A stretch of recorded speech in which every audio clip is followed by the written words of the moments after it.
Taking into consideration these historical factors, we can disclose dynamic aspects of Chinese Muslims' struggle to accommodate Islam in China, probably more than ever before. And it must enable us to understand historical dialogues between Islamic and Chinese civilizations better than ever before. And it must help us to shed light on diverse manifestations and functions of Sufism in different time and spaces, and thereby to relativize Middle Eastern version of Islam. As part of such exploration, my presentation focuses on very famous Chinese Muslim scholar in the 19th century. His name is Ma Dexin.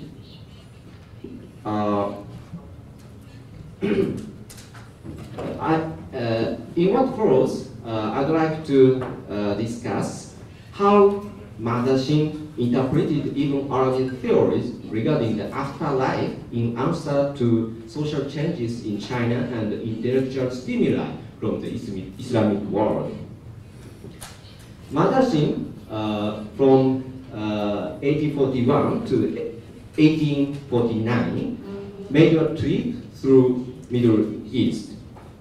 By this travel, he absorbed various ideas that were unknown in China at the time, including even Arabī's eschatology, as well as Islamic reformist thoughts.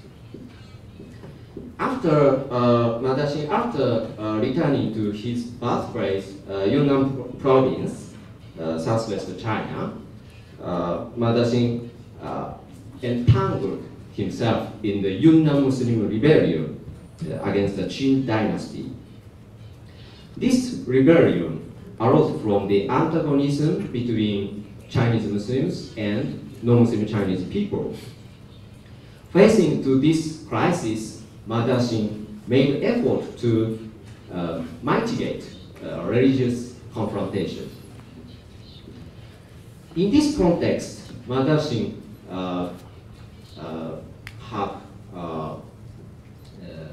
subtly modified even Arabī's views regarding the garden and the fire, the afterlife.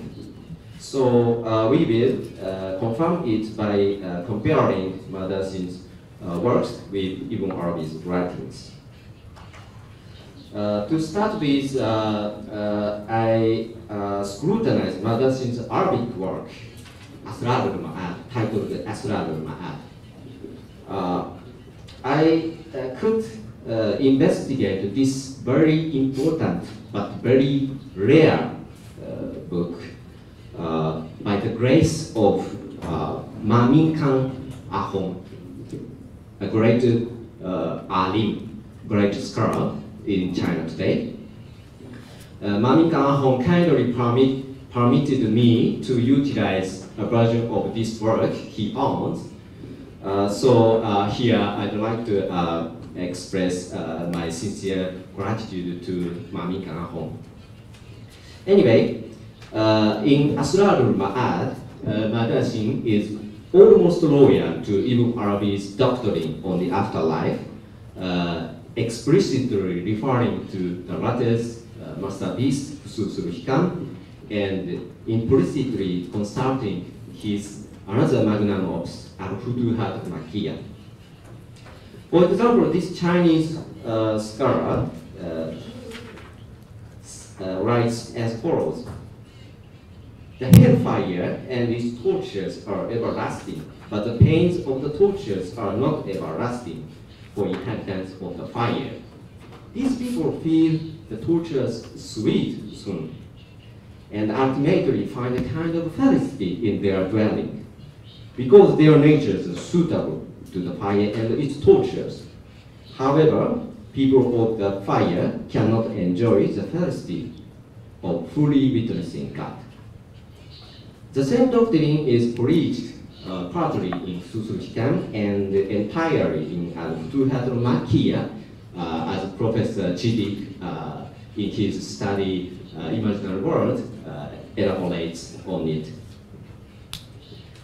However, Asrar al-Ma'ad includes some ideas contradictory to Ibn Arabi.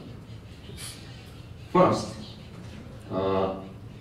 in Asrar al-Ma'ad, the author appears to mention purification of sins in the hellfire that Ibn Taymiyyah and his disciple Ibn Qayyim advocated. Ibn Taymiyyah asserted that the fire cleanse every sinner of sins, and after tormenting sinners, and the hell eventually disappeared after finishing the purifying task. So, in short, Ibn Taymiyyah and Ibn Qayyim suggested that all human beings, whether believers or non-believers, ultimately receive salvation. On the other hand, Ibn Arabi argued that everyone can attain a kind of felicity appropriate to him, but not all persons can obtain the real felicity that is fully witnessing God. So, Muhammad Hassan Khalid and Samuel Papani described the afterlife theory of Ibn Taymiyyah and Ibn Qayyim as universalism of salvation, while that of Ibn Arabi as quasi-universalism. In Asrar al-Ma'ad, Madashim basically adheres to Ibn Arabi's quasi-universalism, but also mixes universalism with it. Second, Madashim incorporates the Ash'arite theory of acquisition, kasb, into Asrar al-Ma'ad. The acquisition theory holds that everyone gets a conclusive reward or punishment for his acquisitions of actions that God created. And again, Professor Chittik, in his study Sufi Paths of Knowledge, elucidates that Ibn Arabi criticizes the acquisition theory because it fails to perceive divine manifestations in human beings. In addition, Ibn Arabi insisted that everyone is destined to attain a kind of felicity appropriate to him in accordance with his own metaphysical essence or immutable entity, Ein Fa'ida, that God eternally lasts in his divine knowledge. So the Ash'arite theory of acquisition gives weight on human effort, while on the other hand, Ibn Arabi appreciates fatalistic force of immutable entity as a factor determining where each person will settle in the afterlife. In Asrar al-Ma'ad, Madashim affirms both human effort and destiny regarding the key to the salvation. The departure from Ibn Arabi in the perspective of the afterlife is more conspicuous in a Chinese work titled Dafa Zongui. That was written by a disciple of Madashim under the latter's supervision. Madashim, in his preface to Dafa Zongui, states that contents of the work are mainly extracted from Sufism. Moreover, Dafa Zongui is obviously written based on Asrar al-Ma'ad. However, Dafa Zongui in the account of the afterlife is different from Sufism and subtly different from Asrar al-Ma'ad as well. That is, Dafa Zongui speaks Taimian universal salvation and Asharite human acquisition more distinctly than Asrar al-Ma'ad, while properly maintaining Ibn Arabi's framework of quasi-universalism and fatalism.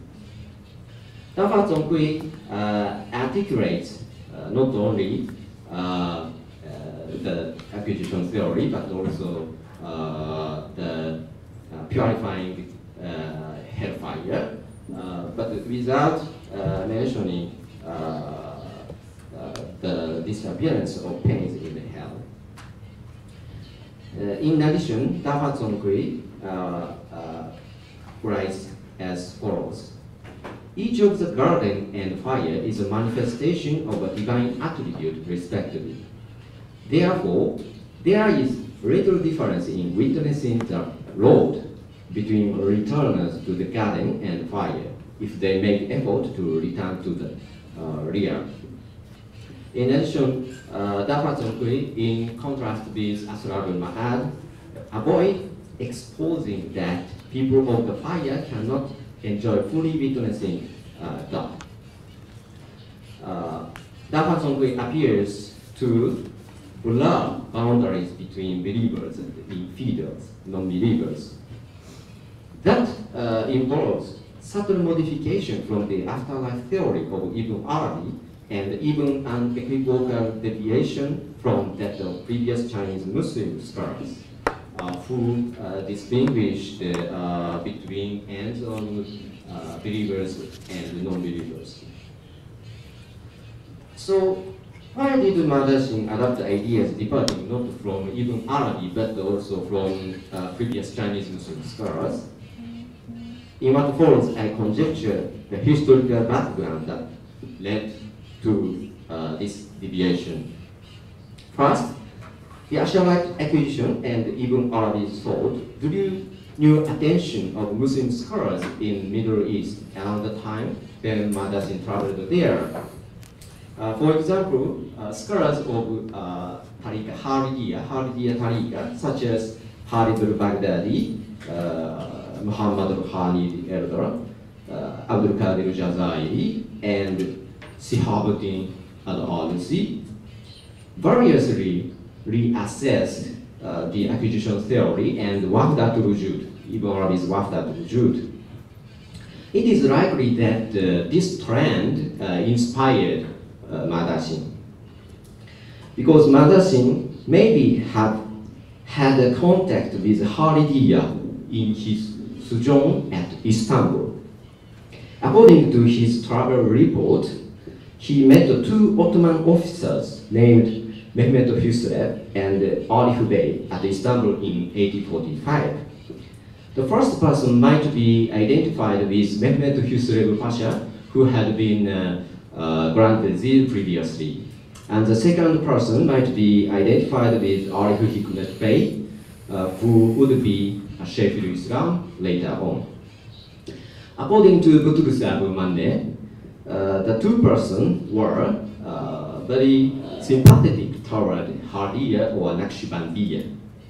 So it is likely that the discussion about the acquisition theory and Wahdatul Wujud among Haridiya inspired Madasin to integrate both into his own view.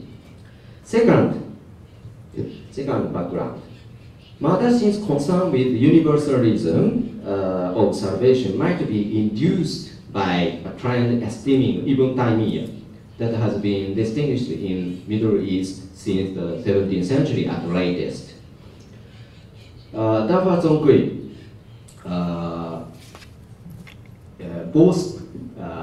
boasts that Islam is more rational than Buddhism and Taoism because Islam logically clarifies that hellfire exists to purify sins.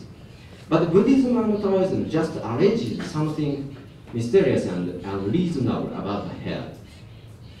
This boasting resonates with Ibn Taymiyyah in attaching importance to the rational interpretation as well as advocating the purifying hell or the universal salvation. Third,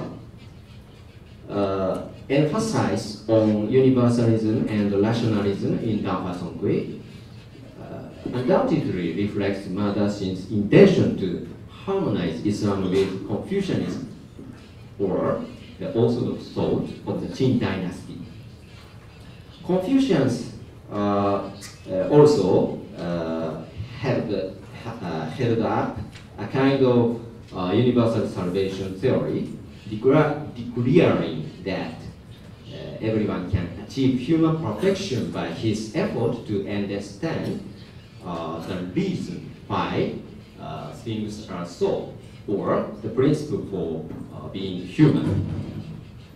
And Confucians often criticized Buddhist and Taoist samsara theory as irrational.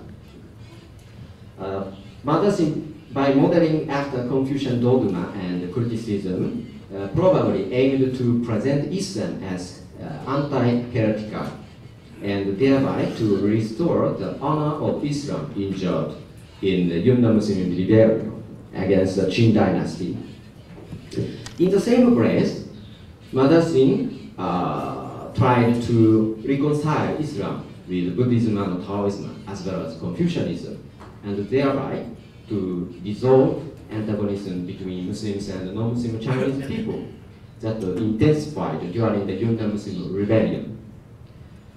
Mother Xin's agreeing on the universal salvation probably involved admitting the authenticity of Chinese traditional thought. As mentioned above, Dafa Zongkui writes as follows: there is a little difference in witnessing the road between returners to the garden and fire. This remark shows Mother Xin's inclination to coexistence of religions. Okay, I'd like to move to my conclusion. Mother Xin certainly revised Ibn Arabi's eschatological doctrine and radically departed from previous Chinese Muslims' soteriological views in response to intellectual trends in the Islamic world and social changes in China. Putting it differently, if we can admit that Sufism is included within Ibn Arabi's thought is included within Sufism. Sufism in China during the 19th century evolved in dialogue with Islamic reformism and Chinese traditional thought, so that it facilitated Chinese Muslims to keep Islam in the peripheral region of the Islamic world. Thank you for your kind attention.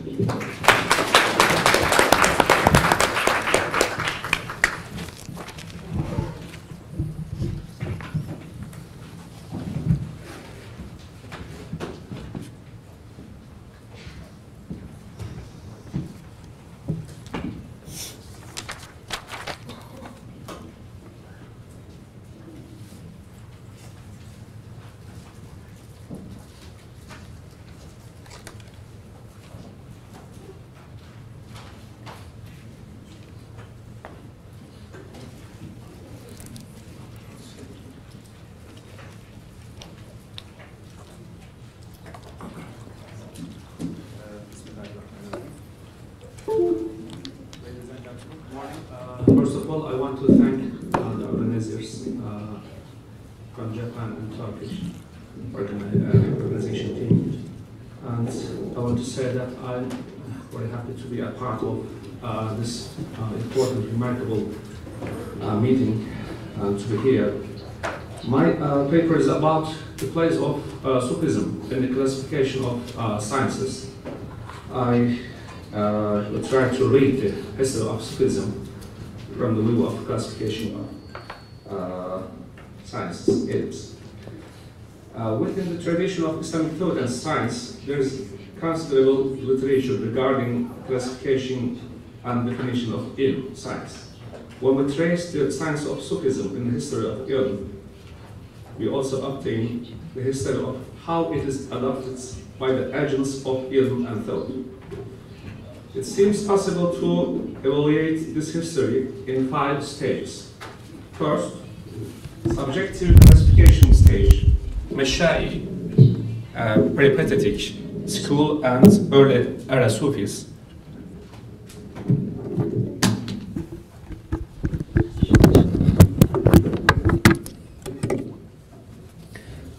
All classifications are subjective from a point of view, but the reason we call this stage as such is because these classifications, peculiar to the Mashai school, have subjected the Ilms, the sciences, to a classification based on philosophy, and thus have not made a classification appealing to those other than the readers of philosophy.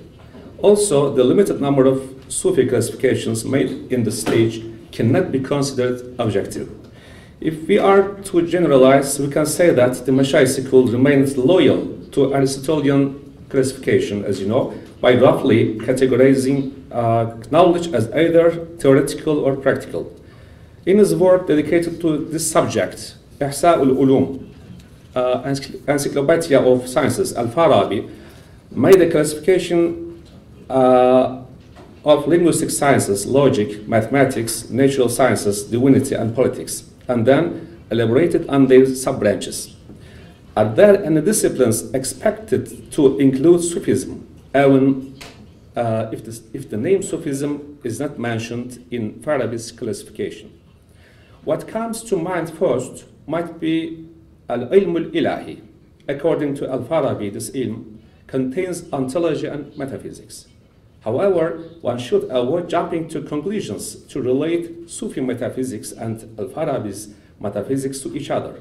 This is primarily because Sufism will be considered as a discipline offering systematic metaphysics only later in Ibn Arabi school. Secondly, Al-Farabi offers Burhan, demonstration, to be the verification criteria for metaphysics, bringing forth a foundational contradiction with Sufi metaphysics, which naturally contains Gnostic Irfani knowledge tools such as Kashf, unveiling, Mushahada, witnessing or vision, and Hadis, intuition. In Al-Farabi's classification, Akhlaq, ethics, is another discipline expected to embrace Sufism. Ethics, which is classified under the heading Ilm al-Madani, is discussed in relation to happiness in Al-Farabi. It is thought that ethics bears happiness and it should therefore be learned and pursued. This brief metaphysics of ethics in very general terms complies with the understanding of ethics in Sufism. However, it is not possible to lay the foundations of ethics in Sufism through such a summary. If we disregard some secondary differences, we can say that Ibn Sina has come up with a classification similar to that of Al-Farabi. Sufism has no place in his intellectual sciences, which is categorized into theoretical, practical, and logic. Although in his Risala, Aqsamul Ulum al-Aqliya, which he claims to have written about the sections of the intellectual sciences, one may not find such evidence. Ibn Sina speaks of Sufism with an attitude pertinent to Sufis, Ahl al-Tasawwuf, in his other texts. From his differentiation of Zahid, Abid, and Arif to Riyada, from the arbitrariness of Ma'rifah to the description of Murid, his comments show that he keeps a watch on the internal matters of Sufism and exclusive agendas of Sufis. Still, this close watch does not cause Ibn Sina to classify Sufism as a separate ilm. During this same stage, alongside the peripatetic Mashai tradition, we observed Sufi personalities in the era of formation recommending classifications that include Sufism. However, it should also be noted that the authors of first Sufi classics, such as Al-Kalabadi, Al-Sarraj, Al-Makki, Al-Hujwiri, Al-Qushayri, all lived after Al-Kindi's passing away, but are nearly contemporaries of Al-Farabi and Ibn Sina. This implies that while the Mashais were busy with establishing the standards of political sciences, philosophical sciences, these Sufi writers were working on the formation of Sufism as a science. One reason why the Mashais did not include Sufism in their classification is the difficulty of pursuing and evaluating the nascent while living in the same historical period. What is surprising in this era is that Ikhwan Safa, in their work Rasail, included Sufism in their classification by using the name Tasawwuf itself, علم التذكار والمواعظ والزهد والتصوف. It is not expected to find Sufism in their work because the period between 4th to 10th century, when the Rasail was written, was also the period when Sufism was just starting to be considered as a science by the Sufis themselves, and classics such as Al-Luma, Ta'arruf, Kashf al-Mahjub were just being penned. However, because Ikhwan Safa did not represent the mainstream, either philosophically or theologically, it does not mean that Sufism is recognized as a discipline in objective classifications just because it exists in one sentence in a classification in Rasail Ikhwan Safa. Even though the Sufis named their issues as ilm in earlier times, in his book Al-Luma, As-Sarraj makes the first through investigation on Sufism being a science. As-Sarraj's classification is centered on religious sciences, just like the Mashra is being centered on philosophy. He divides religious science into three. First, Quranic sciences. Second, science of Sunnah. The third, science of realities of faith. Those studying these science of the realities of faith means comprising the hikmah, wisdom, descended into the hearts of valley saint. Those studying these sciences are the muhaddith, the faqih, and the Sufi. By placing Sufism next to those sciences, which have formed their own traditions and are already accepted as disciplines, As-Sarraj conceives of Sufism as a science. However, his conception is not sufficient for Sufism to be accepted as a science objectively, or to be included in the classifications such as the Masha'is. According to the categorization of Abu Talib al-Makki in Qut al-Qulub, the sciences are divided into 9 as those known and unknown to the Salaf. 4 of these are known by the Sahaba and the Tabi'un as sciences of Sunnah, and 5 are newcomers, unknown to the predecessors, it means Salaf. Those known by the predecessors are science of faith, Ilm al-Iman, Quranic sciences, science of Hadith and Sunnah, science of Fatwa, and Ahkam. Al-Makki names science of faith to be remarkably superior to the other sciences. This science is exclusive to those who know Allah, ulama billah. By naming this science as al-ilmu billah, al-ilmu al-yaqeen, al-ilmu al-tawheed, and ma'rifatu al-sifat, al-Makki refers to Sufism. The importance of As-Sarraj or al-Makki's attempts regarding classification cannot be denied. On the other hand, these classifications are more generalized, narrower in scope, and less influential than the ensuing classifications. In their classifications, theology, philosophy, natural and physical sciences, and their positions with regard to Sufism are not yet determined. For this reason, they could not attain objectivity. The second stage, objectivity threshold, Ghazali. The first important classification belongs to Ghazali in this stage. It takes into consideration of all of the prevailing sciences, envisions Sufism within a comprehensive chart, and strives to find a legitimate position for Sufism as compared to other sciences. For this reason, his classification established the objectivity threshold. Ghazali differentiates his classifications in his various works. He formulates his classification in Ihya under 2 headings, legal Shar'i ones and non-Shar'i ones. Those included as the legal Shar'i ones are first usul, second furu, the third instrumental sciences, and the last complementary sciences.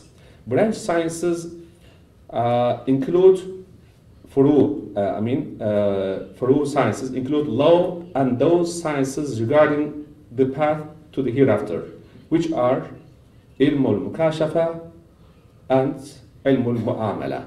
mu'amala, good conduct.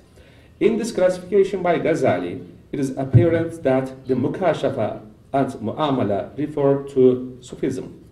In his later work, Al-Mustasfa, which he wrote towards the end of his life, in his classification of Aqli sciences and Naqli sciences that can be learned by transmission sciences, Naqli sciences, we encounter the heading of esoteric batin sciences alongside theology, methodology of sacred law, tradition, hadith, and commentary of Quran, tafsir, headings as the Naqli sciences. The words tasawwuf or Sufi do not yet exist in the classifications of either Ihya, Al-Ihya, or Al-Mustasfa. However, despite the uncertainty about its exact date, in his Al-Risala Al-Ladunniya, Al-Risalatul Ladunniya, thought to be written in his Middle Ages, he first groups the sciences into two, as legal, Shar'i, and intellectual, Aqli, and then mentions a separate science of the Sufis, Ilms Sufiya, which is born from intellectual sciences but possesses the characteristics of both intellectual and legal Shar'i sciences. It is seen that Ghazali has conceived Sufism with a content that is partially of the intellect and partially of transmission and or conforming with the scope of both of these sciences. Ghazali's classification of sciences show us how with various strategies and motives he created a space for Sufism in the classification of all sciences. This dual characteristics of Sufism, where it is not only included in the legal Shar'i sciences, but also in intellectual sciences, conforms with the propensities of the predominantly theoretical Akbari phase of the latter era. Sufism is now ready to be envisioned not only as a transmission-based science, but also as an intellectual discipline open to theoretical deliberations. The third stage, Al-Akbariyya, Sufism as metaphysics stage. Ibn Arabi does not have a systemic classification of the sciences like his predecessors. Having said that, we see in his works that he classifies sciences in various styles. Here, in order to make ourselves understood, we can consult the most mature student and second sheikh of the Akbariyya school, Sadruddin Konawi. Konawi divides the sciences into two a couple of times. Sciences either necessitate a certain activity or not. A science that is requested not for something such as an activity, but for itself is superior to the one requested for an activity. And the science with its Avicennian definition that all sciences assist it, but it does not assist any other science, reminds of metaphysics. Again, Konawi explores the sciences from the point of view of whether they are related to matter or not. In return, for the sciences related to matter, such as mathematics or nature, there is al-ilm al-ilahi without any such relation. According to Konawi, al-ilm al-ilahi surrounds all other sciences and is the most respectful science of all because its subject is haq. We can say that for Konawi, al-ilm al-ilahi takes the place of metaphysics as ascribed by the philosophers within the hierarchy of sciences. In the Sufism of formation era, As-Sarraj had tried to find a place for Sufism among other legal Shar'i sciences. It would be satisfactory and sufficient if Sufism was accepted as one of the legal Shar'i sciences. Ghazali made the more detailed, final, and objective move, which would reveal its position within the chart of the entire list of sciences, whereas in the Ibn Arabi school, Sufism was accepted as a superior, defining principal set of science and was considered metaphysics by being named as Ilm al-Ilahi. For the fourth stage, two traditions, Ghazalian and Akbarian classifications. We can say that in the latter stage, two traditions of classifications dominate. If we need to give some examples, we see that Sufism is recognized in the classification of Ibn Khaldun, where the main headings are roughly categorized into two as intellectual and naqli. Ibn Khaldun is known with his rigorous criticism of some of the Sufis by classifying Sufism as a naqli science together with Quranic science, hadith, fiqh, and theology he integrates into the Ghazalian tradition. In the classification of Tashkubrizadeh, al-ilm al-ilahi and natural sciences exist under the heading of philosophy. Sciences such as hadith and fiqh under the heading religious sciences, and the issues such as the secrets of worship and behavior under the heading esoteric batin sciences. Just like in Al-Ghazali's Al-Mustasfa and Al-Risalatul Ladunniya, we see that in Tashkubrizadeh, Sufism is envisioned as a separate science of the same level next to the other sciences. Even though it is possible to give more examples such as Allama al-Hafid or Sachakli-Zadeh, etc., we will wrap up the issue of Al-Ghazali style classifications by reminding the classification of an Ottoman scholar and a Sufi, Ismail Haqqi from Izmir, Ismail Haqqi Izmirli, who passed away in 1946, who placed Sufism under Islamic sciences, Al-Ulum al-Islamiyya. The Akbari Sufis, sharing Ibn Arabi's understanding of metaphysics position, puts Sufi metaphysics on top of all the other sciences as it is integral to their understanding. For this reason, it is commonsensical to say that the argument of Akbari classification is implicitly contained by all Akbarians, regardless of it being manifested in a schematic expression or not. Current situation. Inquiring into the position of Sufism within a concept of contemporary classification of sciences is the subject matter of another research unto itself. A contemporary research can gain same material by looking at the programs, departments, and faculties offering Sufism. As a contemporary example, we can consider current classification of the sciences adopted during the Second World Conference in Muslim Education in Islamabad in 1980. In this classification, the sciences are divided into two, as knowledge about the eternal and acquired knowledge.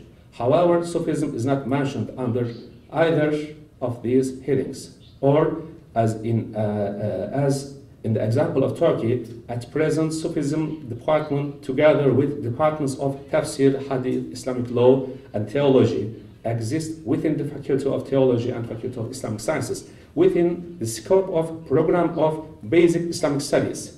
We can say that in today's Turkey, the positioning of discipline of Sufism among the legal Sharia sciences is the product of a classification which we can call Ghazalian. Also, a comparison of different practices in different countries can be made expanding in terms of identifying the socio-political equivalent of Sufism. To conclude, one of the many ways of reading the history of Sufism is through the classification of sciences. With this method, it can be observed how Sufism was accepted as a science, how it was included in the classifications, what its position within the classifications was, and its progress. In addition to these, contemplating the current situation will provide helpful data to those studying Sufism for positioning Sufism in the current academic environment. Thank you for your attention.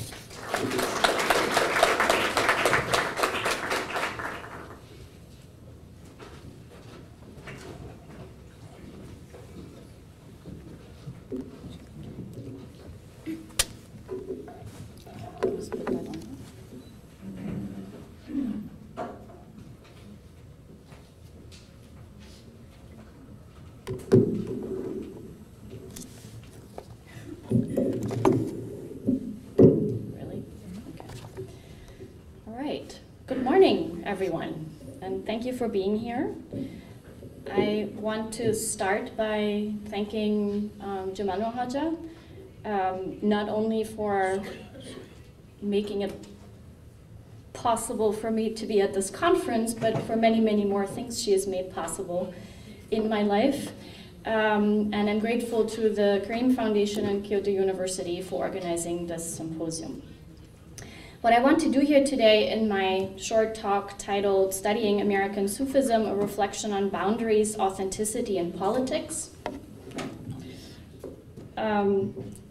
focuses on the theme of the conference, which is to rethink methodology. I sneakily decided to put the word reflection into the title, so I would have an opportunity to just share some of my thoughts with you and not have to settle on a particular argument. That was on purpose. So, let me start with a short story. A long, long time ago, it feels like a very long time ago, I almost received a fellowship at the Library of Congress. I was on the wait list, the first person, but nobody dropped out, and so I didn't get it. What I had proposed to do for a year at the Library of Congress in my first year in the United States was to explore 3 types of literature in English related to Sufism. So I had identified these as 3 types. I wanted to focus on English materials. And so what I thought I would do, which in hindsight would probably have been impossible anyway, so maybe the fellowship committee saw that coming, was to look at translations of pre-modern texts identified as Sufi texts, 1. 2, to look at secondary literature on Sufism, divided, and I think that divide still holds to some degree, between literature writings on Sufi texts, so interpretations and thoughts on existing Sufi texts, and secondly, materials related to practice, Sufi practice, so in other words, mostly ethnographic materials. I hear myself really loudly, really? Still not? Okay, good. And the third one, and that is the connection to what I'm talking about today, were writings by American Sufis, Sufis in quotation marks, we'll talk about the categories in a minute, which I identified as primary texts. Since then, I have moved around intellectually in a variety of ways. There seems to be some trajectory to it.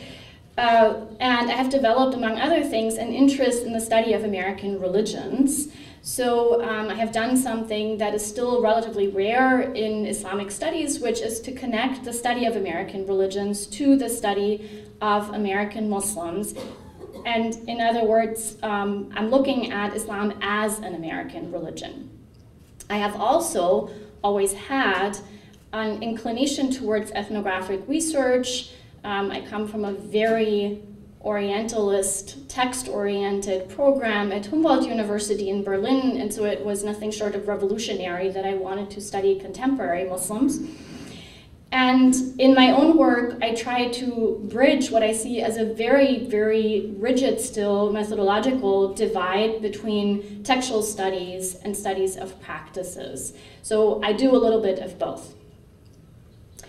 I have also, over years, teaching in religious studies departments, including now connected to a PhD program in religious studies, moved farther and farther away from stable categories. And see them all today, lo and behold, as constructions. And I'm interested in, I'm interested in who constructs these categories and how they are constructed, and then how they work in our own intellectual endeavors, but also in the lives of people. And I'm interested in what's at stake in constructing our own categories as scholars versus using the categories of the people that we study. In this presentation today, I'm sort of starting to review existing secondary literature on Sufis in America, so in the United States primarily. America is not the United States. In addition to my own observations and research over the years. Does this sound okay? So, in the field of religious studies in the United States, the study of American religions is a distinct subfield with its own interest in a set of phenomena, communities, histories, and practices that are connected to the history of the United States. And American Islam, perhaps, is one layer of that study, even though it is mostly marginalized within that field. And it has taken me quite a bit of work and quite a bit of time to create some space to actually argue for Islam as an American religion. I have done some work that I can't get into here about whether there is such a thing as a distinct American Islam. This comes out in part of scholarship from the 90s, where we started talking about Islam in the plural, so Islams that were localized, contextualized. I have some suspicion that that might not take us where we thought it would take us, but American Muslims themselves talk about American Islam as a distinct phenomenon. And the question that I want to ask here today is, what does that have to do with American Sufis? So in other words, is there a connection between American Islam and American Sufis, and how has that connection been studied?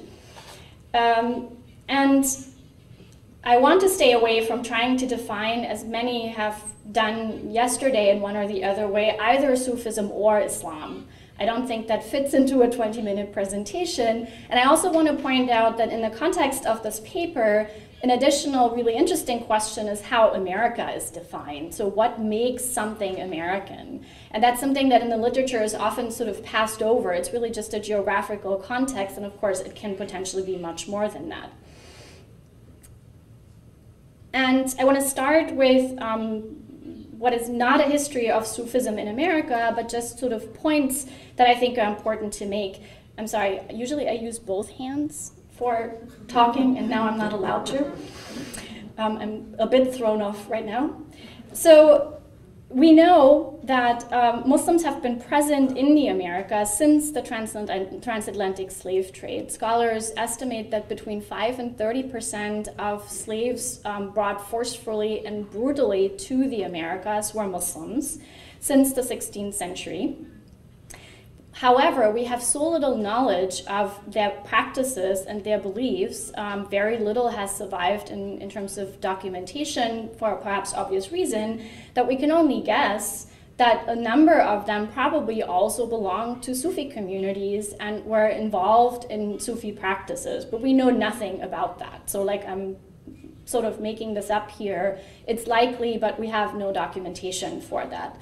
What we do know is that Muslims started immigrating to the United States since the end of the 19th century. Some scholars describe waves of immigration to the United States, and if in fact it is true that Sufism, as I often argue to my students, permeates the fabric of Muslim societies rather than being a distinct, bounded phenomenon, then immigrants, Muslim immigrants to the United States would have brought some of that Sufism in the forms of discourses and practices to the United States as well. There are other ways in which Sufism, at least as an idea, comes to the United States.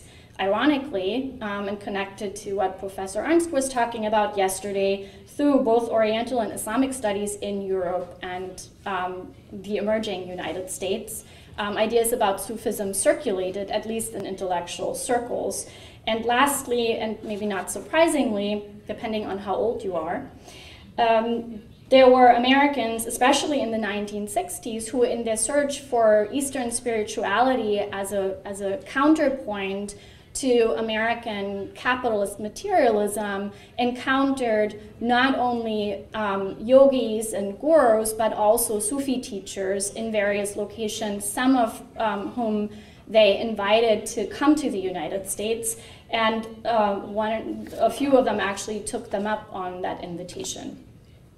In addition to that, there are also Sufi teachers who intentionally reached towards the United States to expand the reach of their teaching. So these are a variety of ways in which Sufism makes it to the United States. And considering that, it is no wonder that there are so many different facets to both Sufi discourses and Sufi practices. And I haven't even mentioned both the extension of and the creation of distinctly Sufi institutions and structures that supported both the development of discourse and the development of practices.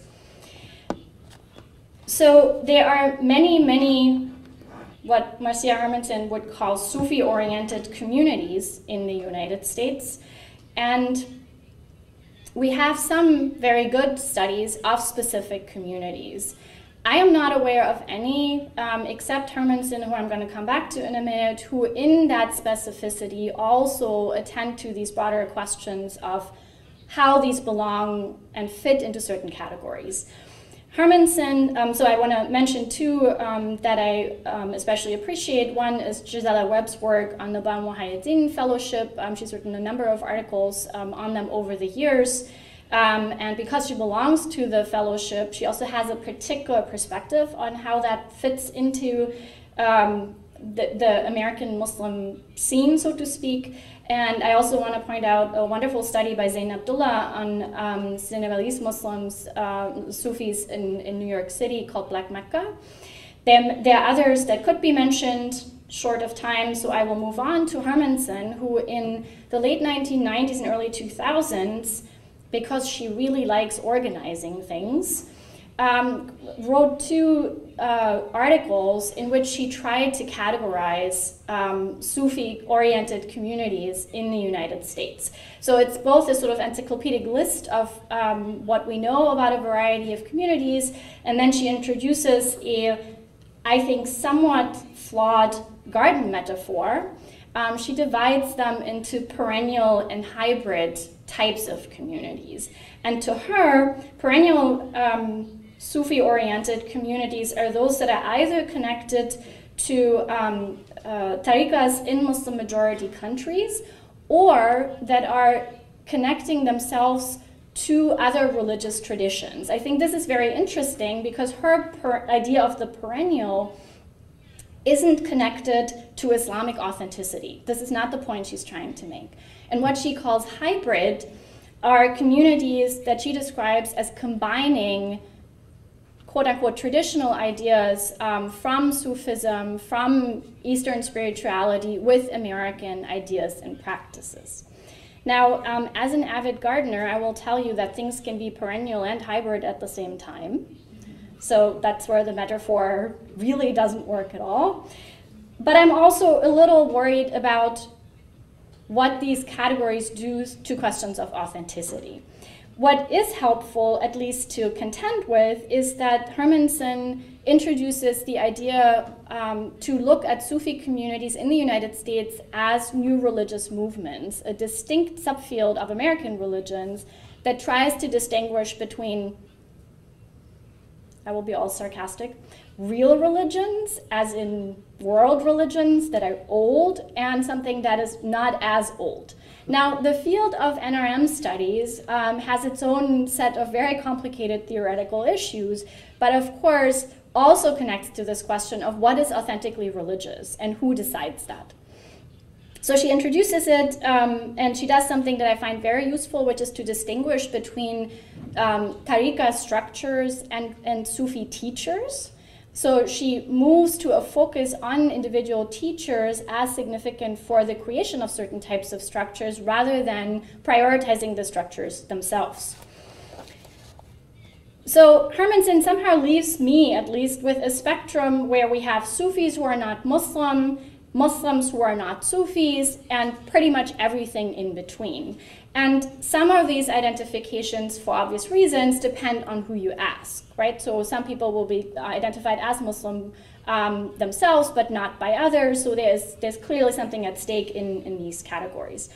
I also want to point out as a short interlude that Sufi ideas and practices and Sufi networks played a very important role in conversion to Islam in the United States since the 1960s. We don't have particularly good studies on this, but there is a connection that I think is important and perhaps particularly American to the appeal of spirituality. Lee Schmidt and others in American religions have done very interesting research on how Americans since the late 19th century move away from organized religion and religious institutions towards what is ultimately a very Protestant idea of individualized religion, and ideas about spirituality and Sufism as Eastern spirituality fit right into this Protestant framework. So what does the spectrum look like? I'm going to just throw out some of the organizations and networks that we know of. Sufi Order International, a timeless esoteric tradition that transcends the boundaries of religions. the Baba Muhyiddin Fellowship. Baba Muhyiddin, a Sri Lankan teacher with some link to the Qadri order, didn't tell his early disciples that they were Muslims and didn't introduce Islamic practice until 25 years after he came to the United States, with the result that after he passed away, his followers were divided into Sufi Muslims, Sufis who are not Muslim and don't practice, and everything in between. And an example that I've done some research about, the Helveti Jarahi order, with at least one of the branches with direct links to the center in Istanbul, the center of the branch in Istanbul, but also with connection with members who are not Turkish immigrants, so people who join the Jarahis. Another example is the Tijaniya order, which according to Hermansen consists mainly of African immigrants and only has about 20% exclusively African American members. So here we have an interesting way in which race comes into the conversation in American religions. As the resident gender scholar, I always do this. There cannot be a paper without a little bit of gender. I want to point out that one of the things that might distinguish American Sufi communities is their interest in gendered practices. And I'm not saying that there's something uniquely American about liberated women, far from it, actually quite in the opposite direction. But there's certainly an interest in thinking about Sufi communities as spaces in which women, as Muslim women, can gain certain types of authority. That's not uncontested at all, and I also want to sort of give a shout out to some wonderful scholarship on women and gender in Sufism that has nothing to do with the communities, but also maybe does. The work of Laurie Silvers on early Sufi women, and the work on Sadia Sheikh, who I know is not American, but American trained, which is a feminist rethinking and rereading of Ibn Arabī. And we need a whole lot more work on the role of gender and women in American Sufi communities. I will take the last few minutes to say something about Sufism and American politics.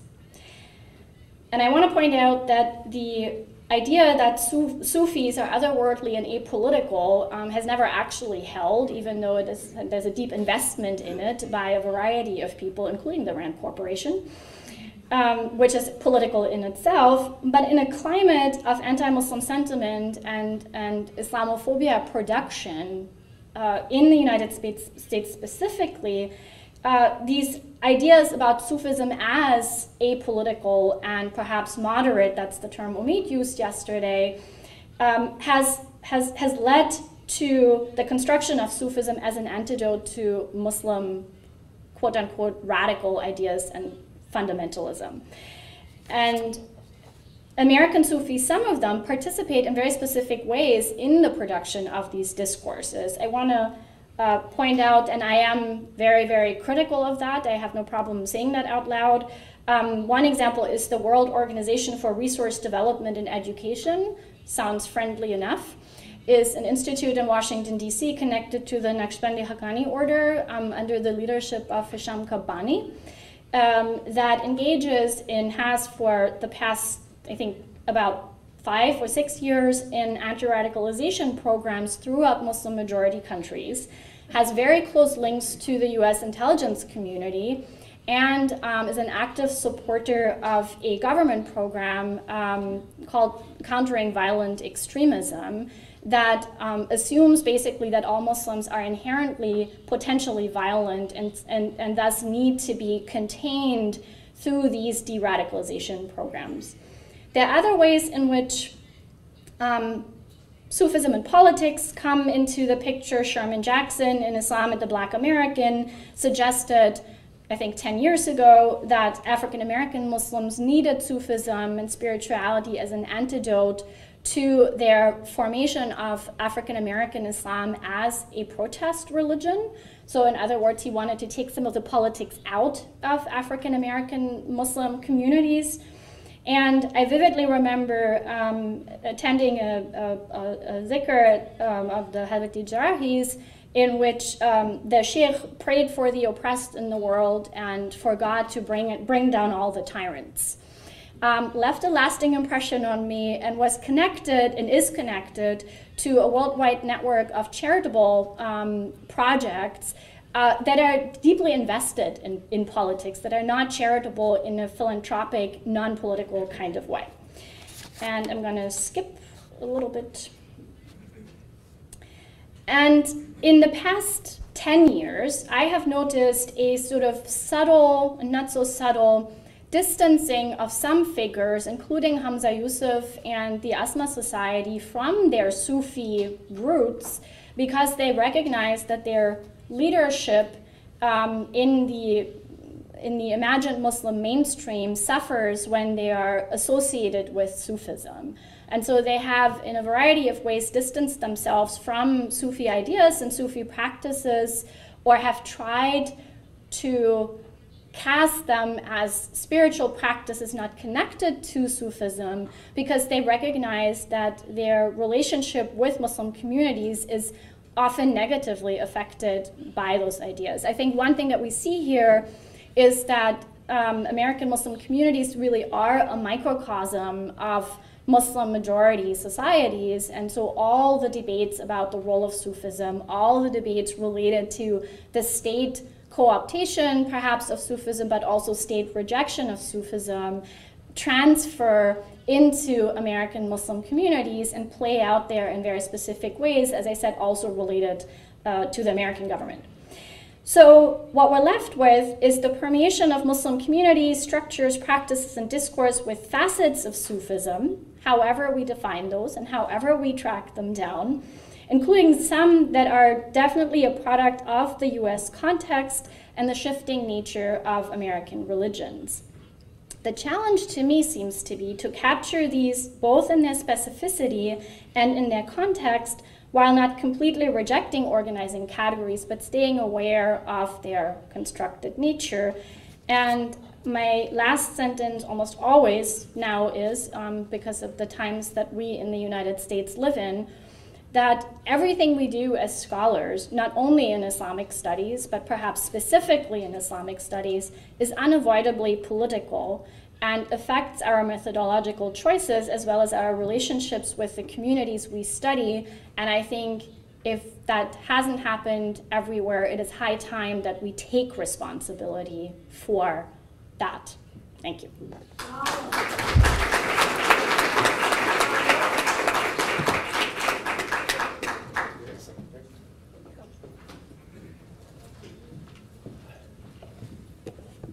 Use this. And is this your computer? No.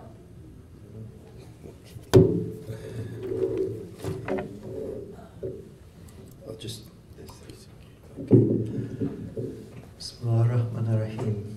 Again, I'll repeat the thanks that Julianne kindly said to Jamal Noor and to all of the many industrious helpers who are here. I would ask you, if you can, to listen to the English that I have to say, and my apologies to the translators in Japanese and Turkish, because when I'd finished my paper on methodology and pedagogy, my wife said it was the most boring thing I'd ever written, and she wasn't going to let me get on the plane if I was going to talk about this paper. So unfortunately, you folks back in the translator's booth, I will point out when I'm going to read something from the paper, but for the most part, I'll have to extemporize on sort of why this is important. Perhaps the best place to start, because it connects with so many other things, especially Mahmoud Kilich's paper yesterday, is with a hadith that I didn't put in the paper, but will be the epigraph, where the Prophet says, the religious communities, the reason I couldn't know whether it was millal for sure, but I think the religious communities are brothers of one father and with different mothers. That would be a much more interesting way to talk about what is meant by that. And of course, in the traditional context, the spirit would be the father, and the worldly historical domains would be the mother. But I'll come back to that and the importance of that shortly. And perhaps I would rephrase the title as the Religious Studies and the Languages of the Spirit, Montecoteur. So what I realized when I was asked to talk about these methodological and pedagogical issues is that almost anybody who studies Islam in the different ways, many different ways we've seen here, not just Sufism, when they go to get a job, if they're studying the spiritual Sufi sides of Islam, they're going to end up teaching in a religious studies program, usually maybe the only person who knows anything about Islam on campus, or if they're lucky, there might be a historian or political scientist or a gender studies person who also does things related to Islam.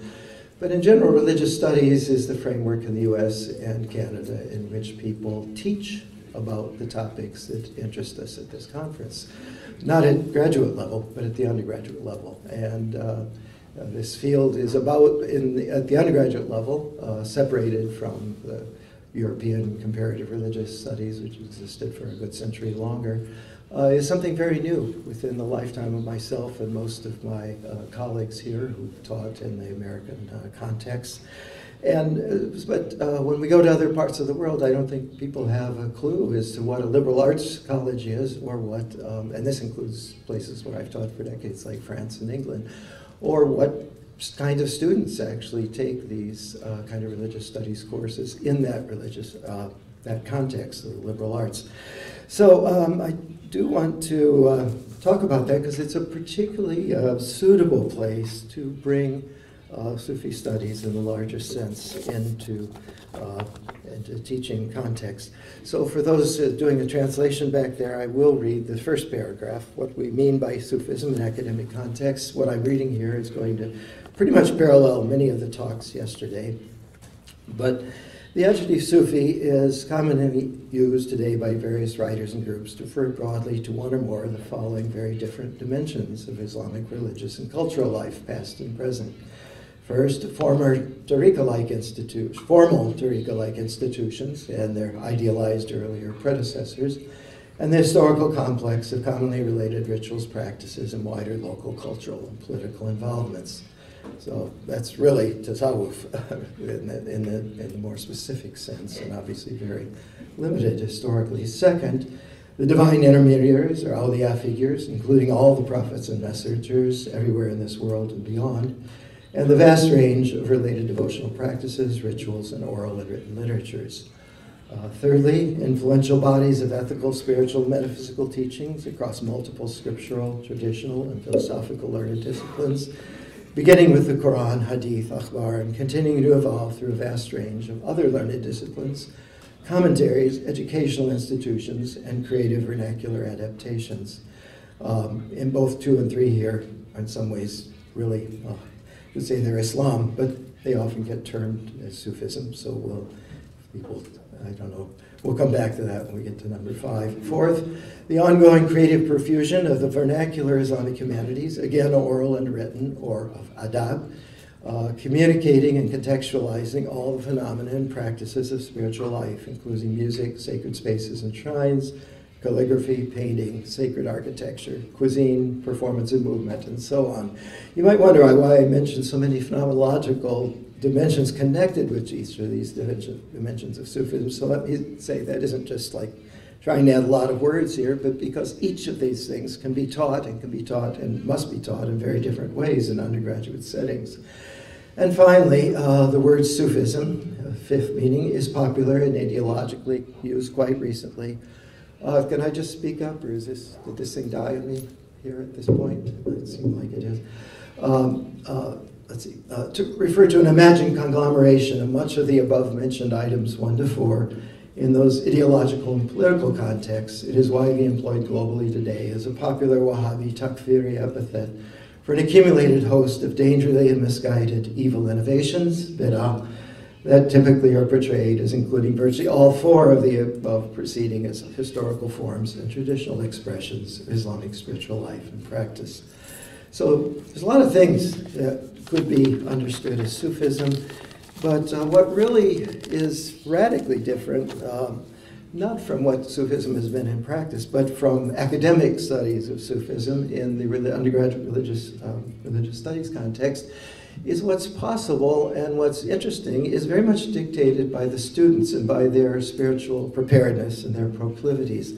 And this is, to put it very simply, when you're teaching undergraduates, they're not studying Islam or any other religion in separation and working from the zahir towards the batin, from the outside to something that's known towards spiritual dimensions. Almost all the writings in Judaism, Christianity, Islam, mostly we teach about the Abrahamic traditions, they presuppose a knowledge of what the sort of, to use the Prophet's image, the maternal side of religious tradition is.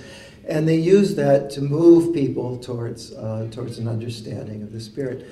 Undergraduate religious studies majors are going the opposite direction, from the inside towards the outside. That can lead them in very different directions, from the batin towards the zahir. They don't know much about the zahir typically, but they definitely know why they're studying what they're studying. So let me just say, and this is Roman numeral .2 in the text I did write.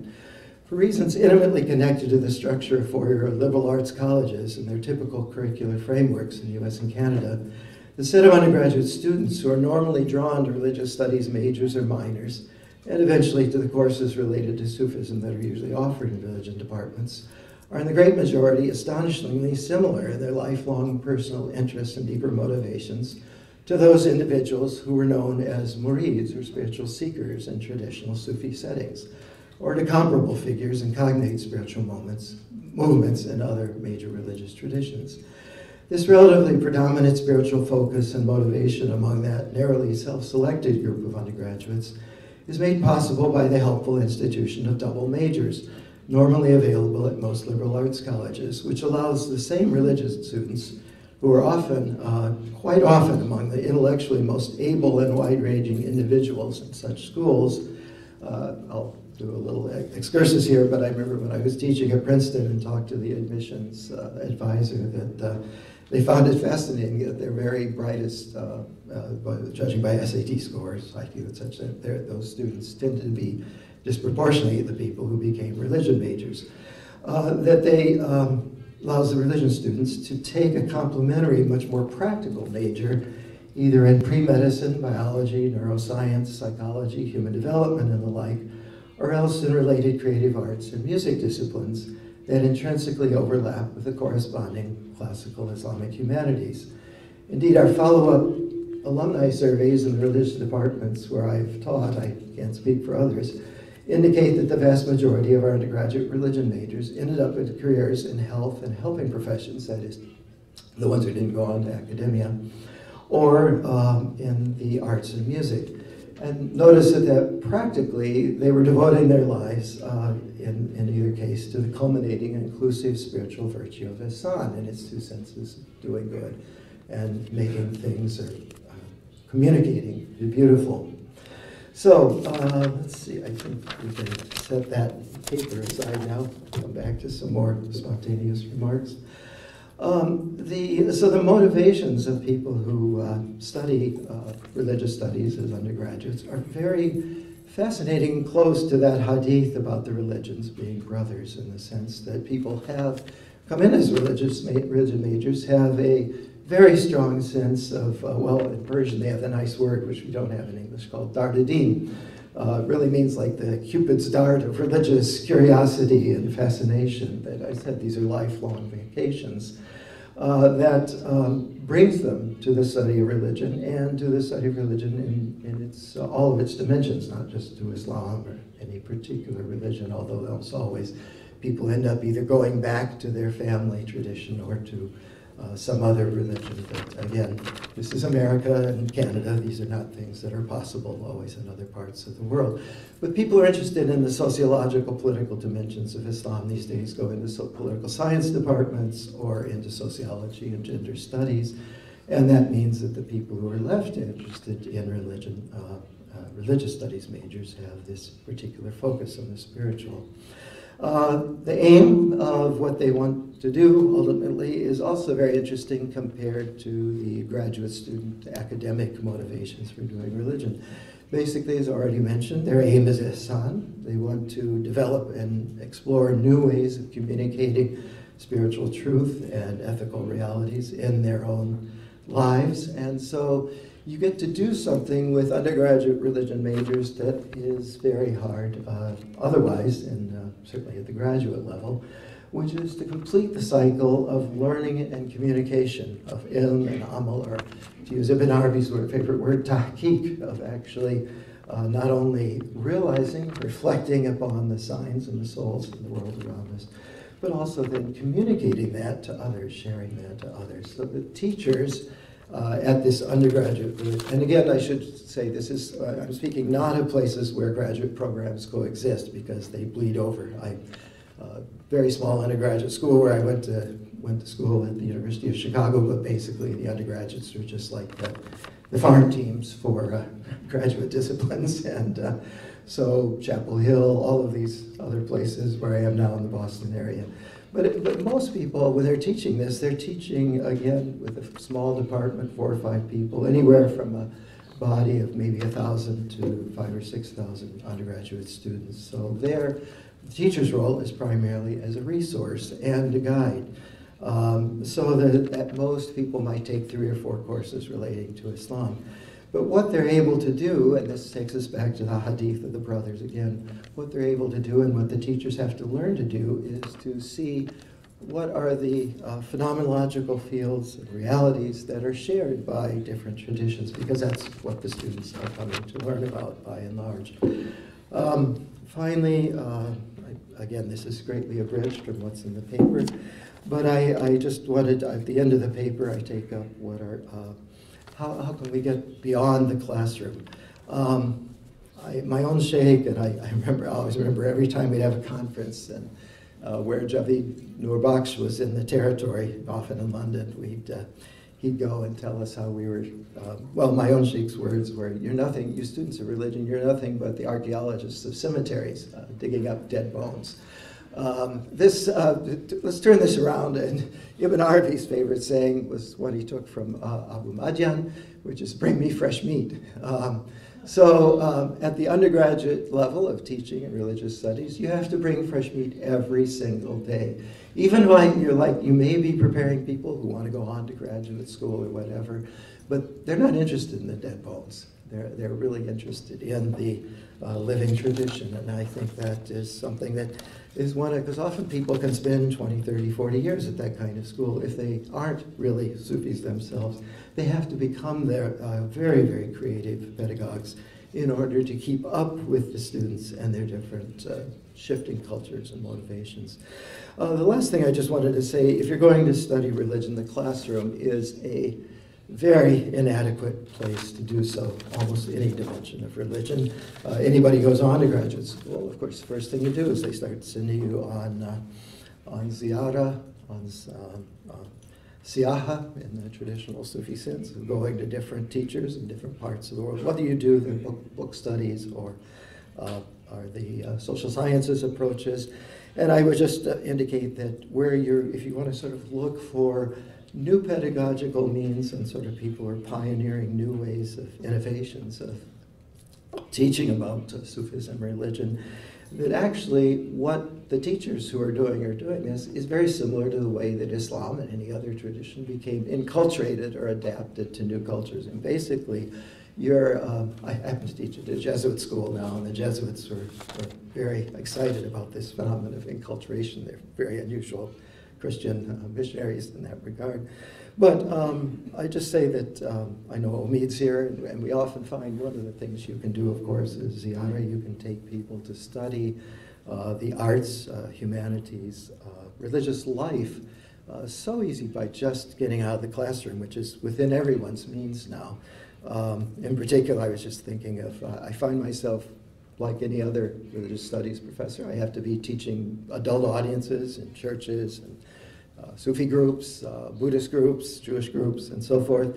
In all of those casings, I usually bring some work of art that I can use. So I was sort of jokingly saying to one of the people from Turkey here that I really feel like I could teach all year if they just let me hang out with my students in the Ulu Jami in Bursa.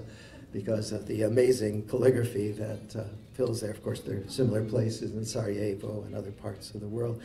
The other thing that I would say more about if I had time, but we're just talking pedagogical innovation here, is you can use film, music, or whatever. I've certainly found that around the world, film, the rightly chosen films, provide absolutely universal tools for teaching about, again, what the brothers share, to use the prophet's image, that is, the right chosen films bring up and communicate, allow the students to elicit and evoke their own awareness of the spiritual realities and the spiritual virtues in ways that, of course, music, any of the other arts will as well, but film is the language of our students today, the language that they understand. I'm not talking about ethnography here, whatever, but the great works of film.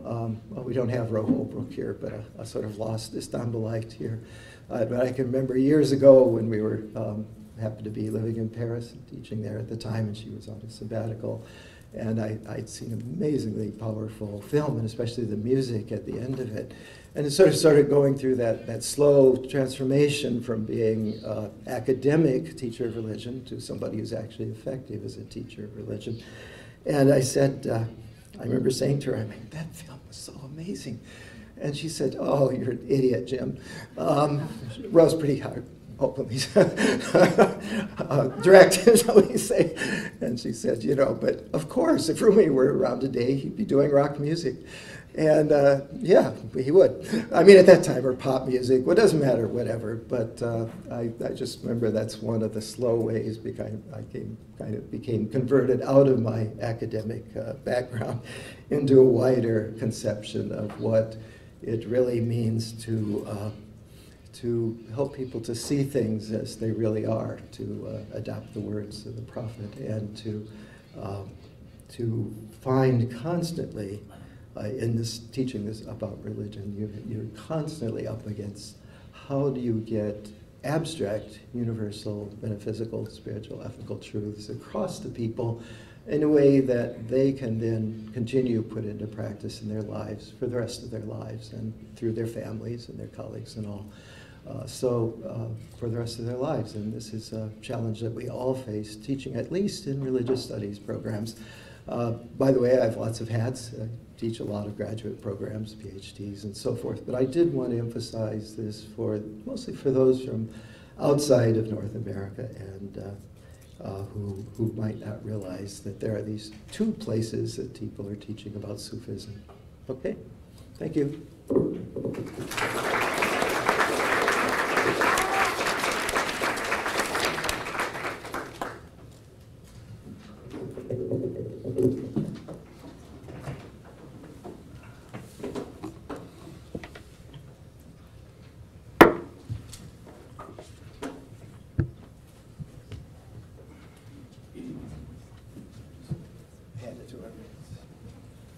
Time for questions.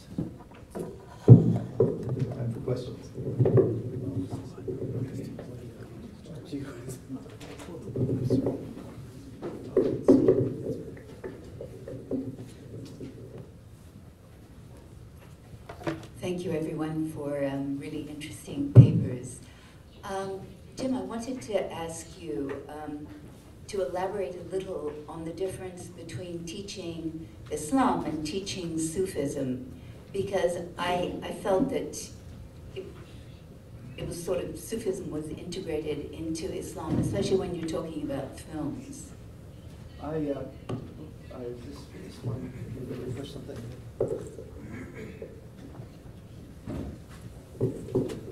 Well, because more and more of our students are influenced by weird notions about Islam, I won't say Islamophobia is the tip of the iceberg, but above all, what really concerns me is the Wahhabi sort of notions that everything I mentioned is no longer Islam. You know, what Muhammad Ghazali might be a sort of seen as a typical figure of Sunni Islam. So, but this thing is that when you're teaching undergraduates, they don't know about these kinds of things. Maybe if they're Muslims, come from a Muslim immigrant background or from abroad, they would know about it. But it's always a question of motivation or awakening the motivation and the vocation of the students. And by the time you get to the stage with Bill and Sachko, we're all from the same generation. We sort of started out creating this field. We translated what needed to be translated in order to teach it. There's still some holes in there. But, you know, and that's why I'm so excited about what's going on in Üsküdar and at the university there, because you bid'ah hasana, to go back in the face of these people. The hadith is about whoever institutes a new custom, a new tradition that's good, will have the reward of it through all of the people who practice that and so forth. Somehow the Hanbalis just leave out that part of the hadith. So, but the interesting thing is, when you're a teacher, people are coming to you exactly the way they always came to Sufi sheikhs or whatever. They're coming to you because their soul knows something that they don't know what it is, and wants to know more about something else they also don't know what it is. So as a pedagogue, you're always having to teach. Undergraduate teaching is retail, not wholesale. This is a language of the stockbrokers, but you know, you have to teach each person according to what their soul is hungry for. And that's why I said that's a wonderful Persian expression, dar din. So for one person it's going to be literature, for another it's going to be the role of women. It's really, this seems like impossible when I tell people we're going out to get jobs, because you don't practice any of that in grad school. But I tell you, you know, you have to learn it from doing. And one of the nice things about this American academic framework is if you can't learn to do that, you're out of the field. You know, you only get tenure, you only get a job if you learn to be a good teacher. And so that's, I think in my case, that's in most of my colleagues around here, we just constantly never stop learning. And the other thing about this I would mention is teaching youth and teaching adults, teaching old people, it doesn't ever change. What changes is the stories we have to share. The older you get, the more good stories you have. I said this at the end of the talk. Emery Schimmel, who was a good friend of some of the predecessors of the last generation, what was it, the lady was the novelist in Turkey, what was it? Yeah, she was always talking about her in her classes. But you know her book, she's very dry and Germanic, you know, kind of like this, dates and names and everything. Well, about every 10 minutes, she'd interrupt her kind of memorized class notes and tell us a story. And everybody, Jack Renard, Carl, I said who else was a student of, but you know, we all thought, why is she interrupting her lectures to tell us these stories? Well, about 10 years later on, we began to see that the lectures, those ended up in books. Students were, the stories were the real teaching. But it took us 10 years of teaching ourselves to begin to see what a good teacher she was. And so teaching by Dastan, Hikayat, I mean, you're in literature, that this is, especially for those who are sort of philosophically and theologically minded, it takes us longer to learn. That's why I mentioned Bro Holbrook, because she was like, had a stick. She kept hitting me with that stick and saying, come on, wake up, Jim. You know, she was from the background of music, art, drama, and so forth. So other people have probably other responses to your...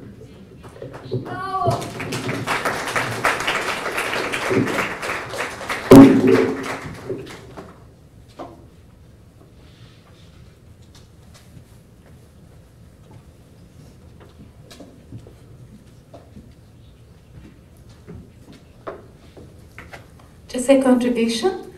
First, I need to say Cemal Hocam really is agree with you. And I'm sure most of the people here are really agree with you for the methods of teaching Sufism and Tasawwuf. What I would like to say, she says that we have already done something about the new things. You were talking about the films, and in our institute there has been happened something about that. And first of all, Ahmet, Murat, ÖZEL Hocam, they began to do this, and Cemal Hocam, the last term and this term, she organized a really interesting course on this. And on behalf of the Institute, we really would like to invite you with your students or just you to Istanbul for doing this, please. Thank you so much. These are such thought-provoking talks. We've got 2 minutes. Can somebody ask something for other speakers? Yeah, Bruce. Yeah, I just want to say how much I appreciate what Juliana said, and I wanted to, oh, I'm sorry, I appreciate so much all the talks, but I wanted to say to Juliana, I'd like to have her elaborate something which I think could be surprising to many people here. Maybe it'd be even more surprising to hear me. Can you hear me now? Oh yes, I can hear me now. Watch out. Hold on, you mentioned something very interesting about Baba Muhyiddin and about, I never really thought about the fact that people can be Sufis without being Muslims, Muslims without Sufis, and I just thought, what a fascinating time this would be for you to elaborate on how Coleman Barks embodies some of this tradition, and how does the peculiarity, by the way, Coleman Barks is the person to whom Omid Safi referred yesterday as someone who took the Islam out of Rumi. The Rumification of Islam made Rumi into a poet without being a Muslim. But I was wondering, one of the things that has not been connected is that Coleman Barks saw himself as a disciple of Baba Muhyiddin. And I know you weren't part of that inner circle, but how do we understand this kind of, as you said, the moving between boundaries of being a Muslim, being a Sheikh, being a Sri Lankan who never talks about Islam, and then being American. And correct me if I'm wrong, the first tomb of a Muslim saint in America is his, outside of Philadelphia. So how do we put all those things together in terms of thinking about the category of American Sufism? It's a small question, but I thought you might give us a commentary. It's a really big question. So I think I think part of it is something that my students always want me to do. They want me to explain why people do things. Now, Baba Muhyiddin passed away quite a long time ago, and I think it's difficult to actually, even for his disciples, some of the ones that have been part of the fellowship for a long time, to recover why he made those choices and those decisions, right? So part of it would have to have been his reading of America, of the religious scene in America at the time when he got here. He had some issues, as I remember it from Gisela's work, in Sri Lanka itself, being recognized as a Muslim Sufi teacher, and so part of it might have been sort of working through what that means, especially because his lineage, his connection to the Qadiris is very tenuous in some ways.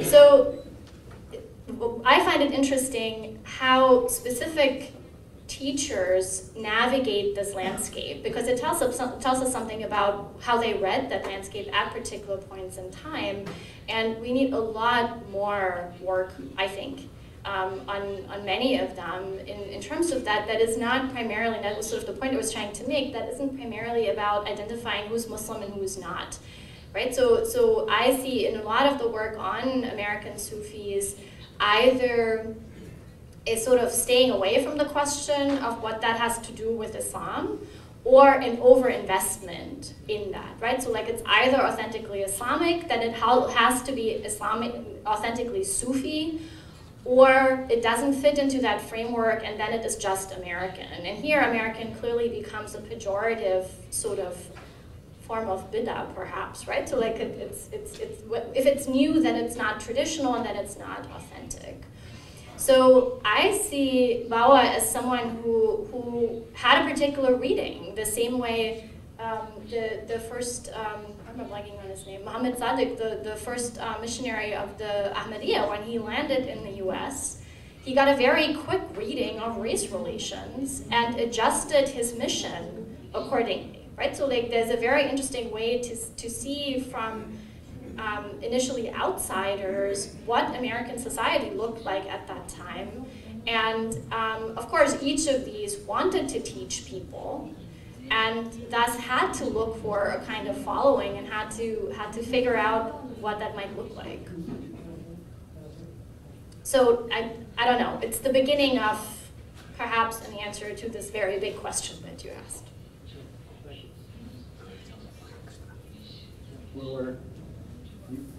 Who's running the time? Are you willing to take another one? Well, tell him. You'll have to. No, he's saying we're out of time, so we'll stop for our break, and you can ask each of us individually. Okay, so please.